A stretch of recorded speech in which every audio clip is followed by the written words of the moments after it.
Rav Yitzchak Elchanan Spector Zatzal shared a story about a mother that came running into Dr. Kushelevsky, the frum doctor in Kovna. After hearing the child's symptoms, the doctor started examining the child. This way and that way. His face looked grim as he turned to the boy's mother, and he said the following: "I'm sorry to tell you, I don't think your son is going to make it. He has a little bit more to go. Enjoy every moment you have, but he's very, very sick." The words the doctor said pierced her heart. Dr. Kushelevsky wrote out a prescription and he said, "Listen, give this to your child. At least he'll feel more comfortable. It will help him with the pain." It was late Friday afternoon. She realized time was of the essence and she had to run to the pharmacy to obtain that medicine that would help ease her son's pain. But it was late, and by the time she got there, the pharmacy was already closed. She just sat down by the shop and she started to cry. The medicine was her last hope. Now what? On Sunday morning, Dr. Kushelevsky came to the home in order to check up on his patient. The mother answered the door and she sees the doctor there, and she says, "You want to see my son? He's gone." The doctor turns white. He knew that he was sick. It was inevitable, but so quickly, he couldn't believe it.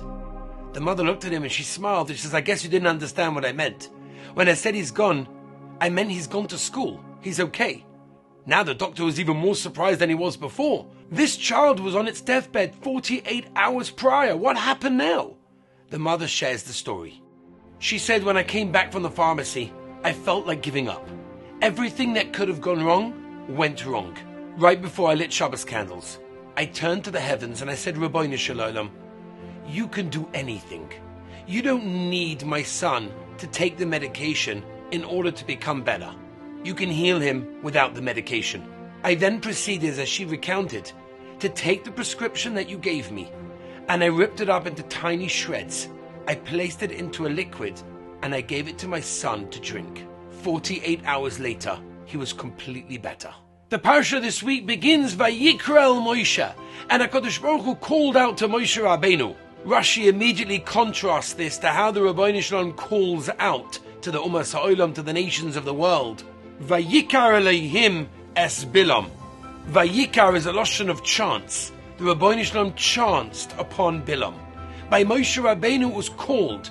By the Umas HaOlam it was just chance.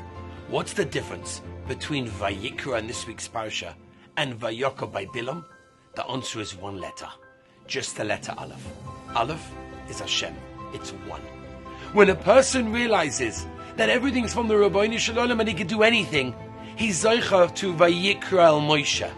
This woman in Kovna was Zoicha to Vayikra el Moshe. And every single one of us in our lives can also be Zoicha to that calling as well. Remember the difference. Vayikra with an Aleph or Vayakar.